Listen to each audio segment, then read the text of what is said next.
Welcome to the Chicago Bar Association's Justice and Law Weekly. I'm Robert Clifford, and I'm delighted to welcome Illinois Supreme Court Chief Justice Thomas Kilbride. Justice Kilbride was elected to the Illinois Supreme Court in 2000 and became Chief Justice in October of 2010 upon the retirement of Chief Justice Thomas Fitzgerald. Chief Justice Kilbride oversees 1,500 employees and a budget of approximately $280 million. The Illinois Supreme Court disposed of over 2,800 cases in 2009, a remarkable number. Welcome, Justice Kilbride. Thank you, Chief Justice, for being here. Well, thank you for the invitation. It's my pleasure. I have to tell you, I'm so excited to have you here because I am, as a lawyer, I'm excited about the court and the work of it and the members that we have. And I think there's so few people who really know anything about how someone becomes a justice of the Illinois Supreme Court, let alone Chief Justice, and how you get elected and what the entire process is. Where's home for you? Well, I live in Rock Island, the Quad Cities, so the other side of the state. And when you were elected to the court initially in 2000, had you been a judge before that? No, I'd never served as a judge before. And tell us about what your practice was before. Well, I practiced law for 20 years in the Quad Cities, all in Rock Island. And I first started out as a legal aid attorney in 1981. Did that for about 6.5 years. And that was at a time in the early 80s, if you remember, when the economy was pretty bad. Right. High unemployment, interest rates were in the mid-teens. In fact, the first loan I took out on a car was, I think, 13% interest. Oh, wow.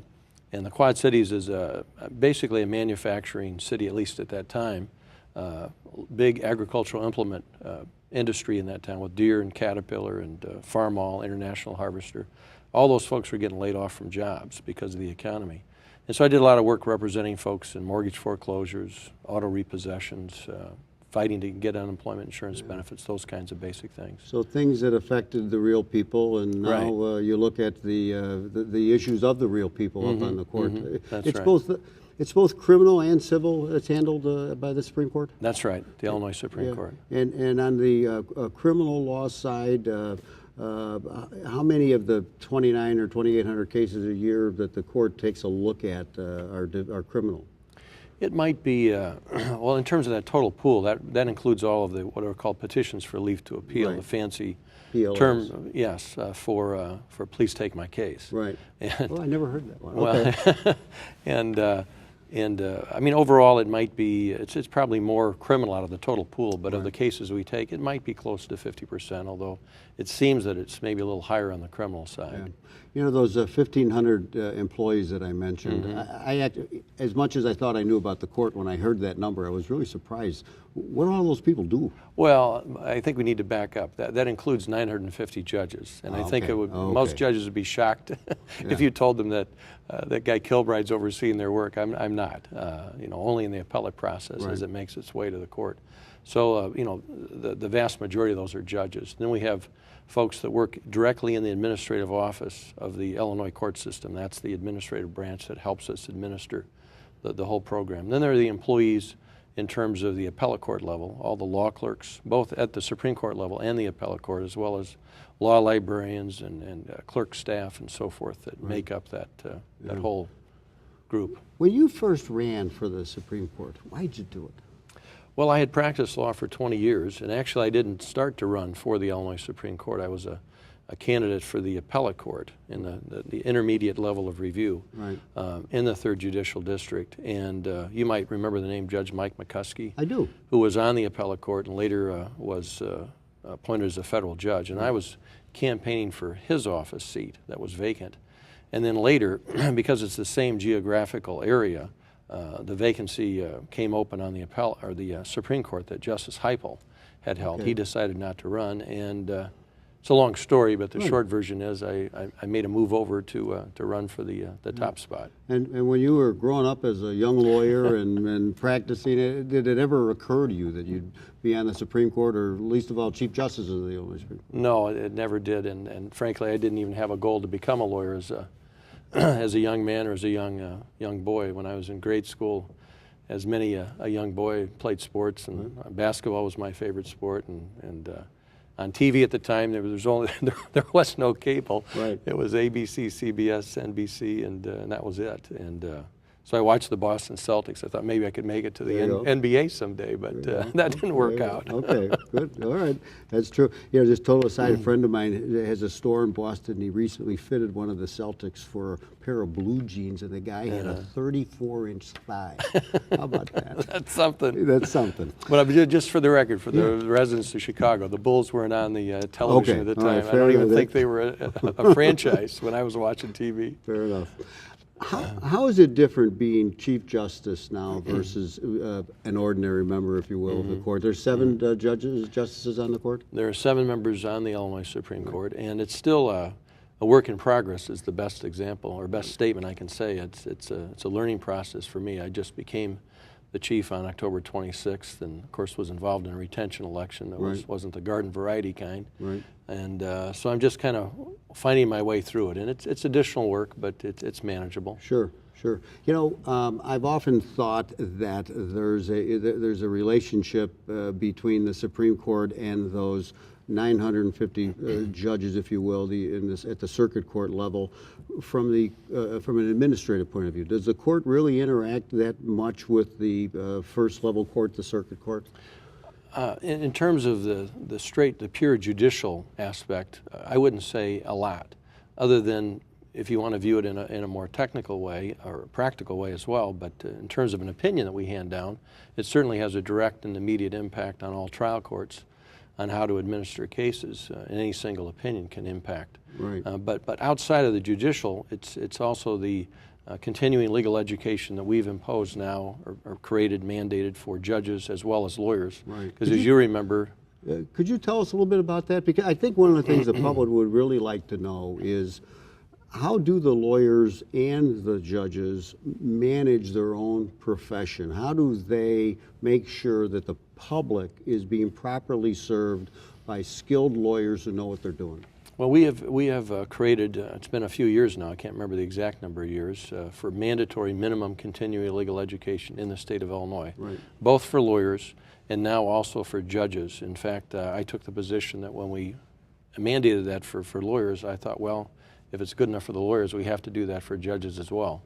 And so we mandate that, and lawyers and judges every year have to satisfy the requirements. I think it's 30 hours now in a cycle that they have to of continuing legal education, both for judges and lawyers. And then likewise, we have the disciplinary arm of the Illinois Supreme Court through the Attorney Registration Disciplinary Commission. ARDC. ARDC. Right. Only the lawyers would know that. Yeah, we know that. We know those are the lawyer police. We have great respect for them. Right. So they handle all kinds of complaints, and likewise, there's a body that receives complaints, investigates complaints on judges, the Judicial Inquiry Board, and that would go on an appeal once it's investigated, and if there's a merit to the claim, then it goes on to the Illinois Courts Commission. Right, right. You know, Judge, from a policy perspective, does the court, in its private dealings or in its public persona, do you worry at all about the training of civics and the understanding of, you know, our democracy? I mean, does the court ever address things like that in forums or in its writings? Right. Well, I don't know that in our writings we do, but I didn't even know we were going to talk about that, but I'm delighted you bring it up, because it's a personal favorite of mine, in the sense that I've intentionally been involved in trying to, I guess, elevate the level of civic discussion in our society. And I don't mean in the society, but within the area that I work in. Right. And I've actually made an intentional effort since 2007 to go out and speak to civic clubs, Rotary clubs, Kiwanis Lions, Zonta organizations. And I've also made an attempt and visited a number of schools, both elementary as well as high school and college, talking about how the trial courts actually work, and that we do have a separation of government between the judicial branch, executive, and legislative. And this all started because of Justice Sandra Day O'Connor retired in 2007. You may have been there, I don't recall, but she held a two-day symposium, if you will, at Loyola Law School in 2007, and she challenged all of us to get involved, and I took up the challenge, and the first presentation I gave was in LaSalle County for their Law Day presentation for the Bar Association, and it's evolved since then, and it's been quite interesting. You know, as Chief Justice, do you have in your mind a plan, for lack of a better term, of how you'd like to? Are there some specific initiatives or strategies that you want to execute? Well, yes and no. The no part first is that, as you know, being a lawyer and watching the courts, the cycle to become Chief Justice is somewhat known in advance. Right. In our situation, it happened overnight. Unfortunately, retired Chief Justice Thomas Fitzgerald was diagnosed in September with Parkinson's disease. Right. He announced that to us when we were convened in the September term, unknown to any of us.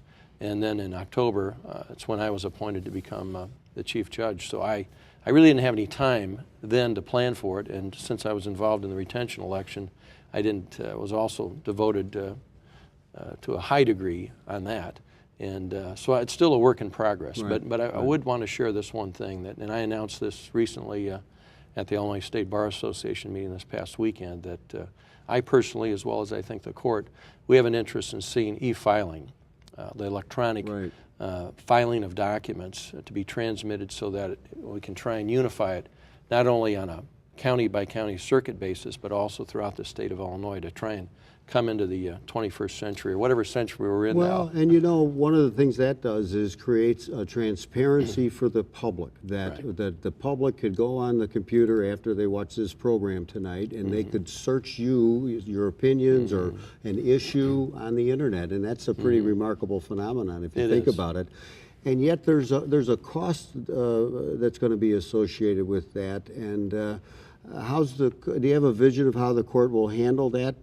Because I'm sure the legislature is pounding on you on your budget all the time, and you know there's a resource that's going to be have to be utilized. Well, that's true, and we don't know the mechanics of it yet, the nuts and bolts. So we're gonna proceed with it. The one problem is we don't have a unified court system.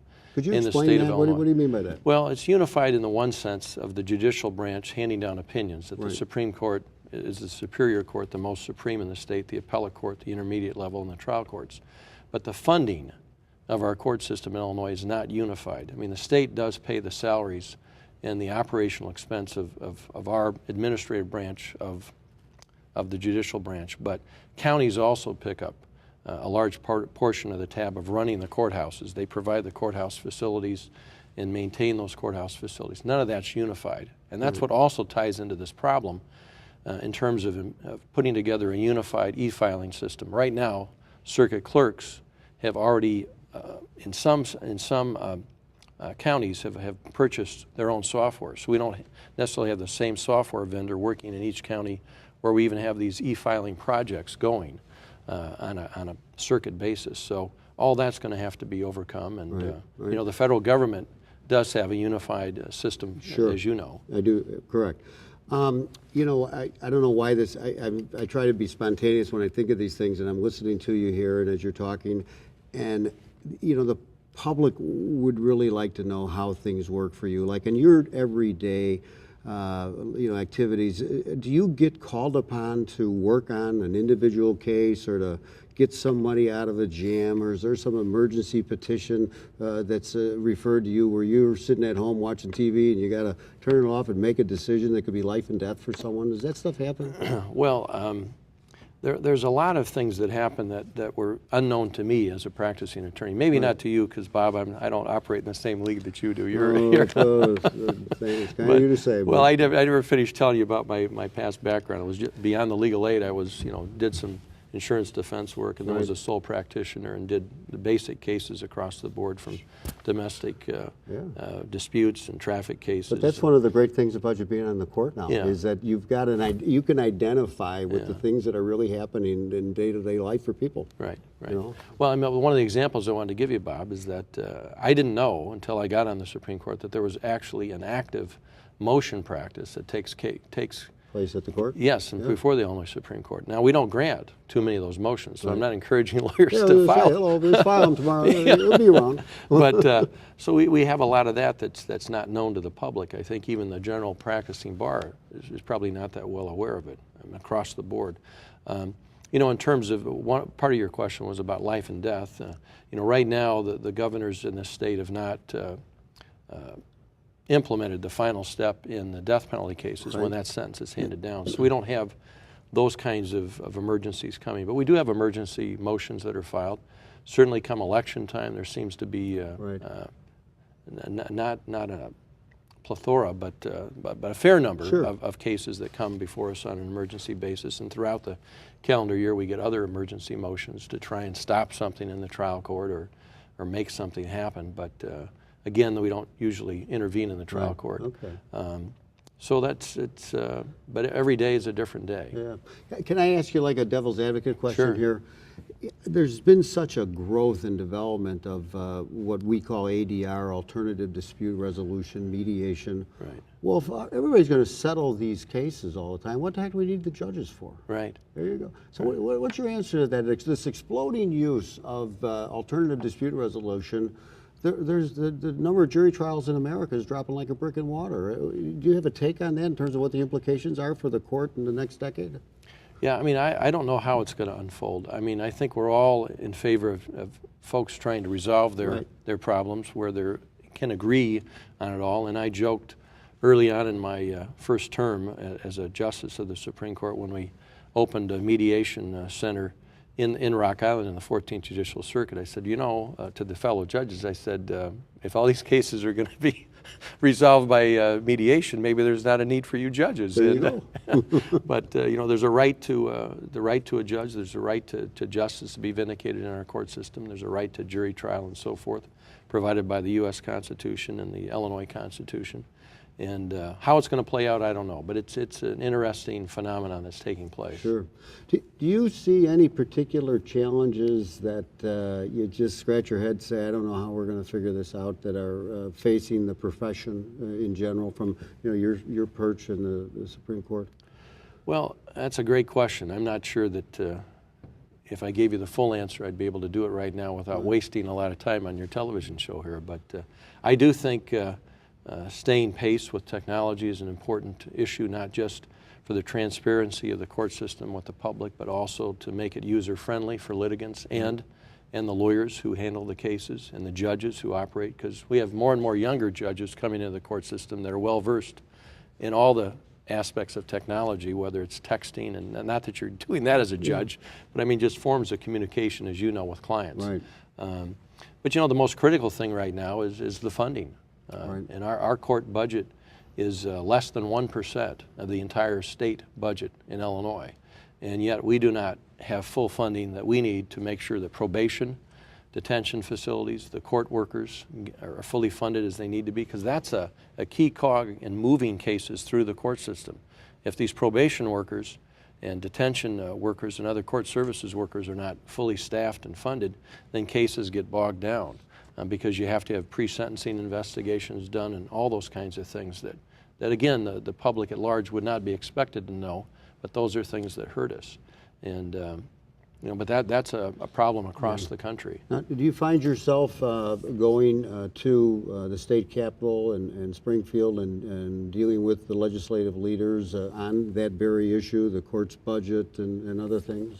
Well, as you know, we're designed to be separate branches of government, and we really don't, we do what we do within the judicial branch, and the legislature does what it has to do within the legislative branch. And, there is some exchange of information, but it's not a focus or the primary or even a high percentage. I mean, it's very low-key, and it's a very quiet kind of interaction. Right. And I don't mean in a quiet way to keep anything hidden or secret. I just mean it's not really our role to be involved with the legislature. But when it comes to the court budget and the needs of probation, for example, we have made it known to the legislature what needs to happen so that cases can proceed and that victims are properly handled and that justice is... I think our viewers would like to know how life is different for you being a member of the judiciary versus having been engaged as a pretty active practitioner. Is there like a wall that is now between you and the public or you and the rest of the profession because all of a sudden we've made a monk out of you that you're on this court? Well, hopefully I'm not a monk in that sense, but there's not a wall that's a mandated wall, other than our deliberations are intentionally confidential, and they have to be to decide cases, to reach a constitutional majority in cases and so forth by the Illinois Supreme Court. But I just think it's part of the infrastructure of how things operate, that there is this wall.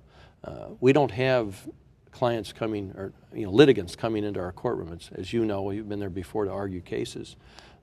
Lawyers are the primary people in the courthouse for cases on appeal to the appellate court and the Illinois Supreme Court. But I have tried over my time on the court the past 10 years, and I hope to continue to do this, to be out in the community, at least talk to civic groups, as I mentioned, and talk about how the court system operates. Because there's a real miseducation, and I don't think it's an intentional miseducation, but it's a lack of education on civics that I think really jeopardizes you as a lawyer, your brothers and sister colleagues as lawyers, and citizens as a whole without a lack of understanding of how the court system is to operate as an independent branch of government. Right.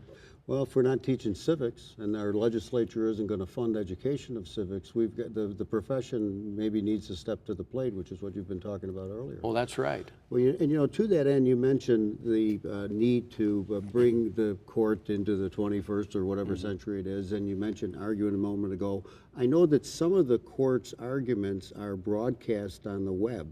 That's pretty exciting, I think. Is that, are all the cases that way, or only a select few? No, I'm glad you brought that up. You made me think of that earlier, and I didn't mention it, but all of our oral arguments, all of them that come before the Illinois Supreme Court are available online, usually the same day, and if not the same day, the next day.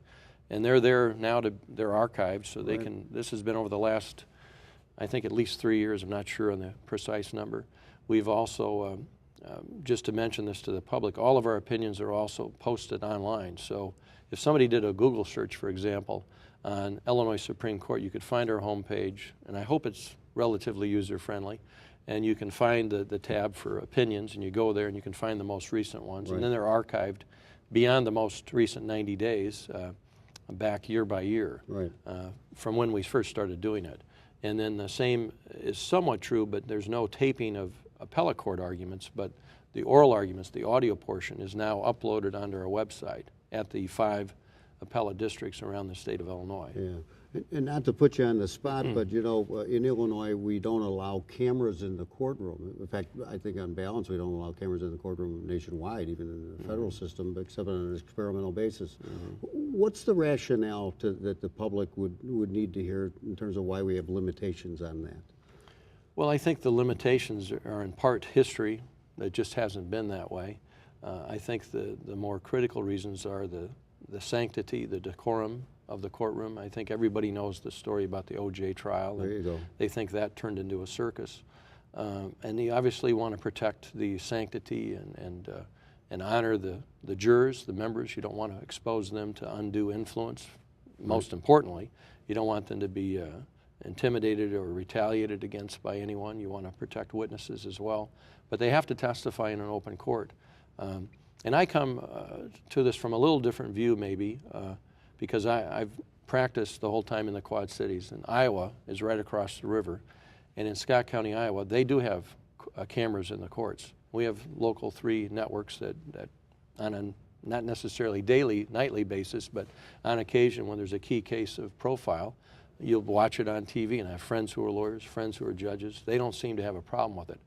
I've always taken the position personally as a member that I'm open to the idea to look into it.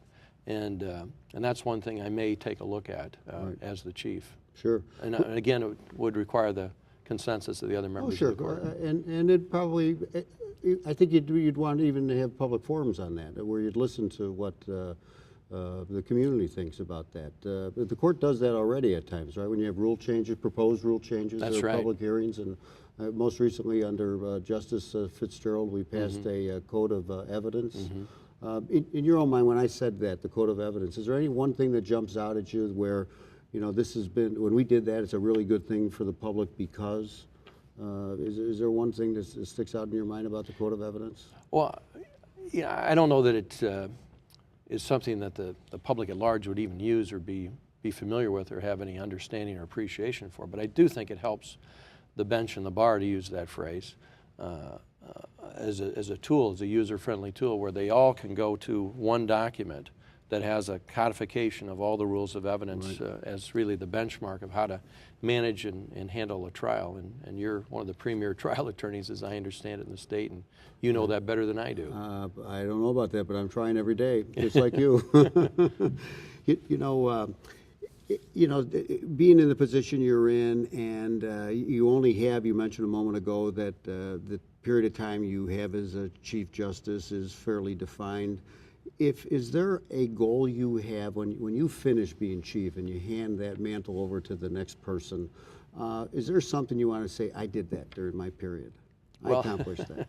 Well, again, it's sort of a work in progress. I guess my upbringing would be, well, I hope I just don't mess things up. There you go. Let's start with that. Sure. But it'll be defined when we get to that point. Yeah, it certainly will. Well, judges in particular, you just mentioned, we, of course, you went through a retention battle, and I'm not out to get into that entirely, but we elect judges in Illinois, and it seems like there's a contrast. On one hand, we want judges to be apolitical, and then on the other hand, we make them run the gauntlet. Right. And is there a better idea, or is there a way that the public would best understand that, why we're doing that, why our democracy permits that? Well, I mean, history tells us why in the state of Illinois. In 1970, as I understand it, when we adopted the most recent and the current Illinois constitutional code that we live under, the voters had a chance then, and they were actually asked, do you want to have judges elected or not? And they adopted for elections. They chose that path. So like it or dislike it, the citizens of the state of Illinois, short of a constitutional amendment, we have elections, whether you like it, again, as I say, or not. Right. Having gone through what I went through in the judicial retention election, I would have loved another tool, so to speak, to get my second term. But I stood for a retention election, and I was fortunate to get 60+% to be back on the court. But I think the whole election process, it's good and it's bad. I mean, it's good in one sense. If I look at it from a selfish, self-interest standpoint, I wouldn't be sitting here today talking to you as a guy who was a meat and potatoes kind of garden variety retail street level lawyer in the Quad Cities. Nobody would have selected me out of a panel. I would have never been on a list probably back in 2000 to be appointed by a governor.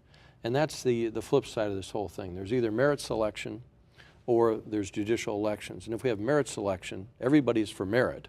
The question is, how do we decide who is going to do the selecting? Who's going to be making that decision?